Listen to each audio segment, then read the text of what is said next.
Hello, welcome back to Anything Relevant. I got one more video for you, and hopefully with much more to come. I want to talk about self-help. Self-help is something that I've been trying to do myself for a while now, for a good long while. I could arguably say that it goes all the way back to sixth grade with the type of help I needed to receive from the school or from the province, from the school district.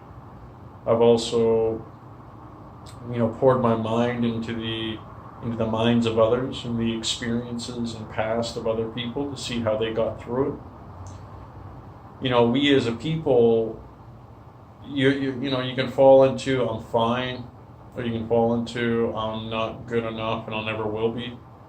But when you get into the idea of self-help, there is no quick fix. There's no cure. Only time spent. And that's got to be the most discouraging aspect of self-help. Oh, it's going to cost you time. It's going to cost you a lot of time. Unless what?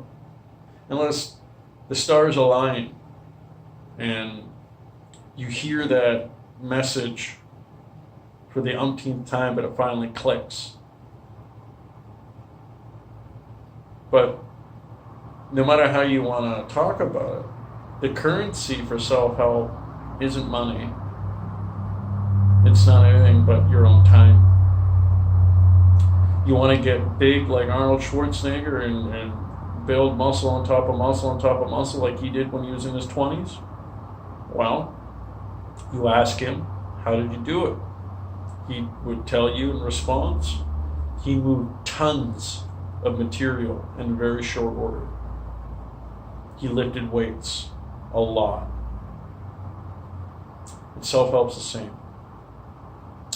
People that'll say, I've bought every self-help book, I've listened to every motivational speech, and I still don't feel anything. Well, my response to that is time. How much time are you putting in to improve yourself?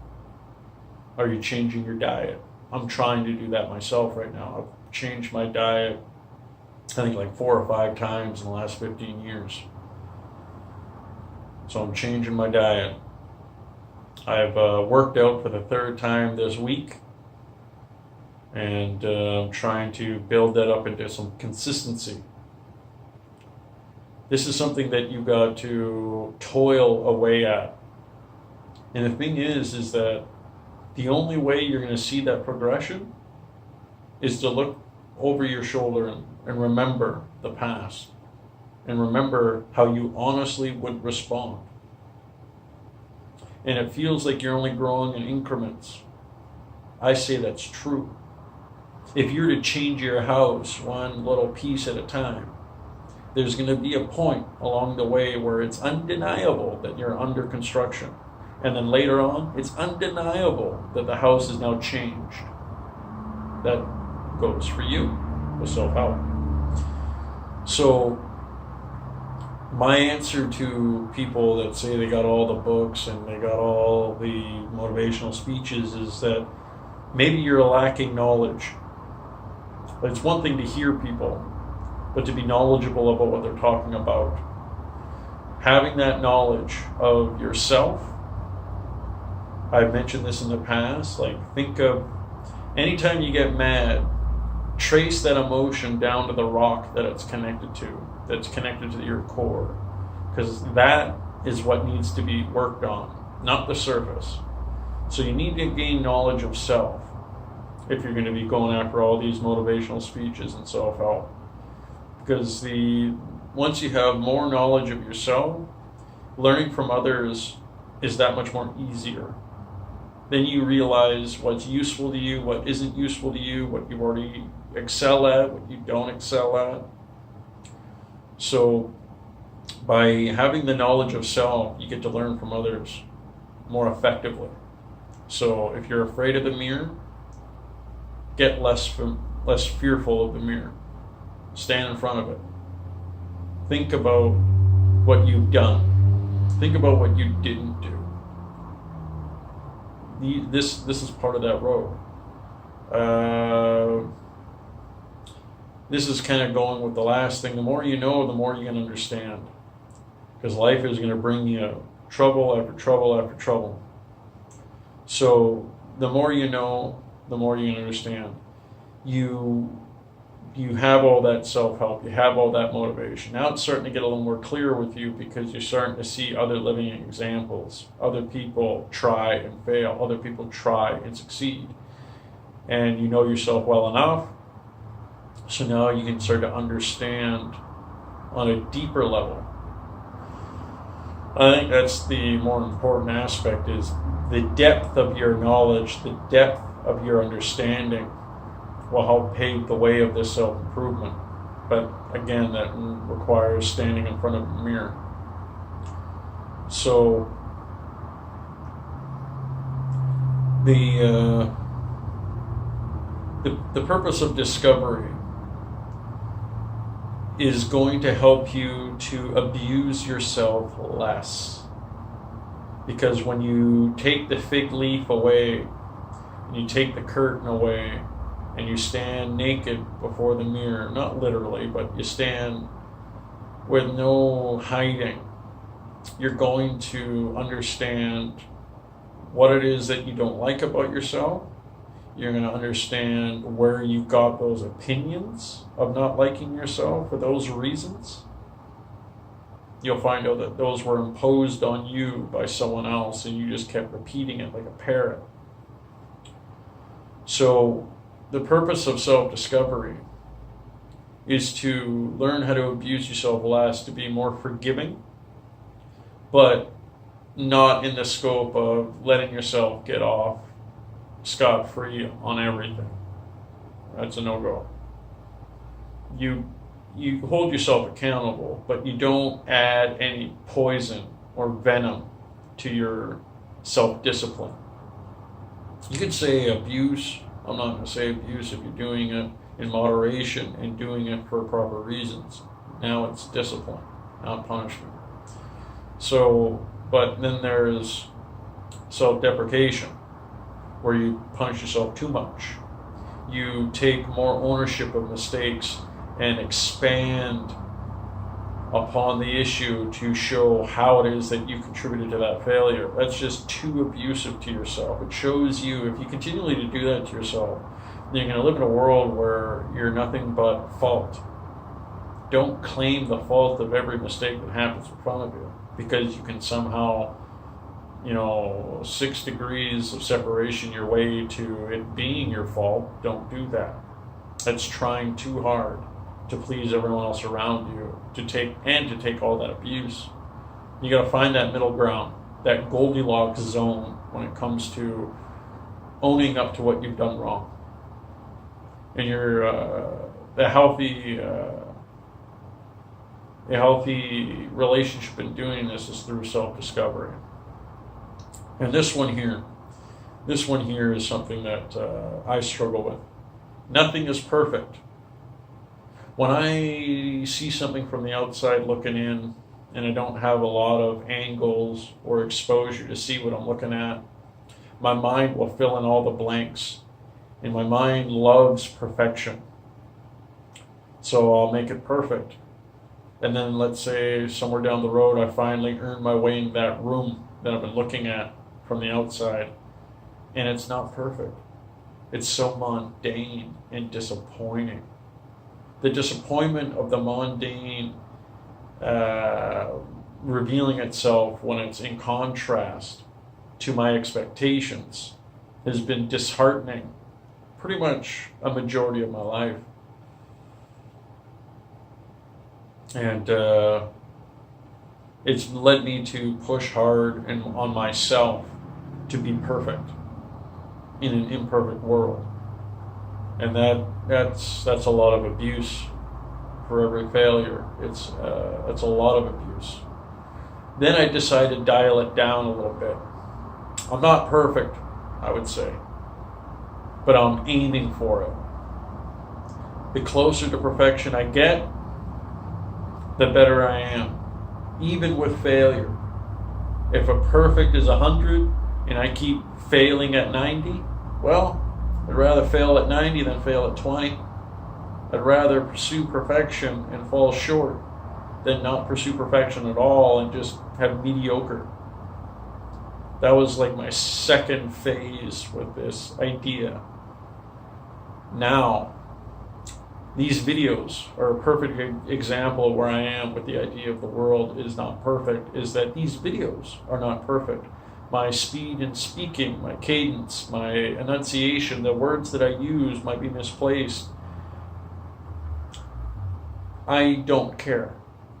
Because the beauty about the world not being perfect is that there's nothing to punish yourself about when it comes to trying. Because you're only going to get better. Let's go back to Arnold Schwarzenegger. First couple of months picking up weights versus 5 years down the road. Is there a difference? Absolutely there's a difference. And that's what I mean by the world is not perfect. Embrace that it's not. Because it gives you the freedom to try. And when you get an F, so what? It was your first time. Forgive yourself. It's okay. Everyone fails. Like Michael Jordan said, everyone talks about all the baskets I made, all the championships I won. But no one talks about how many free throws he missed, how many buzzer baskets he missed, all the passes he missed, dunks that he missed. No one talks about those. He remembers them. He remembers them more than anyone else remembers them. Eats away at him because he's wanting to be perfect, highly competitive, high standards. But he's not perfect. He's missed. And so will you. So take that comfort in the fact that even the best fail. Even the greatest fail. Remember that. Motivation will haunt you if it's not moving you. And I get that. I don't feel motivated. I don't feel inspired. I don't feel disciplined enough. Well, motivation, it's there all day, every day. And this is how I'm going to explain this. Music, television, movies, books, celebrities that talk about what got them to the show when they're accepting an award or acknowledgement, they'll all tell you about failure. They'll all tell you about everything along the way. But let me tell you this, though. The amount of motivation that's around you every single day, every single time you put on your favorite music, your favorite shows, there's motivation there to be heard if you're open to hear it. And that's how motivation works. You can listen to the same motivational speech every day for an hour. Put it on loop if it's like 5 minutes long, every day. Or a couple of times throughout every day. The point being is that there's going to be a day that comes along. There's going to be an hour that comes along that when you do finally hear this motivation, it's finally going to click. And the only way it's going to click is if you've done everything I was talking about earlier. You acknowledge that you're hurt at a young age. You try to gain knowledge of yourself and listen to the experience of others to fill your head with all this knowledge so you can understand more that's coming your way, to discover where it is your pitfalls are. All of this with not being perfect, and even if you're at your best, you're going to fail. All of this will help motivation to finally get past all the barriers that get in your way to hear these words true. Because you can hear it over and over and over again. I am a survivor. You can put that song on repeat. Thing is that there's going to be a life event that puts that song, that puts that message, that poem, whatever it is that you're reading or exposing yourself to, it will finally have the impact that it needs to have. But you got to put the work in to let that impact happen. And you're not going to get that impact without knowledge, without experience and exposure. You got to, it's like I was talking about in the past there with pain. Too much pain, that's a problem. Too little of pain, that's a problem. You got to hit that Goldilocks with pain. Pain is a part of life. There's not a single living entity on this planet that doesn't experience pain. They all do, in some form or another. And life is produced out of it. Think about diamonds. Think those coals want to be smushed down like that? To be pushed, to be created into diamond with that much pressure? Think about that. People go crazy for diamonds. Think about the pressure that it takes to make them. That's not painless. So if you want to be a diamond, you gotta have some pain. Thanks for dropping by. Okay, hold on. Before I go, I see all this stuff. I'm not a millionaire. I'm not a manager. I don't own a business. I'm not the most famous celebrity. And I'm at the beginning, the infancy of self-help and self-actualization. So don't feel like I'm talking to you on high, because I'm not. I'm struggling, crawling on my belly right beside you. But that's life. And there's nothing to be ashamed about that.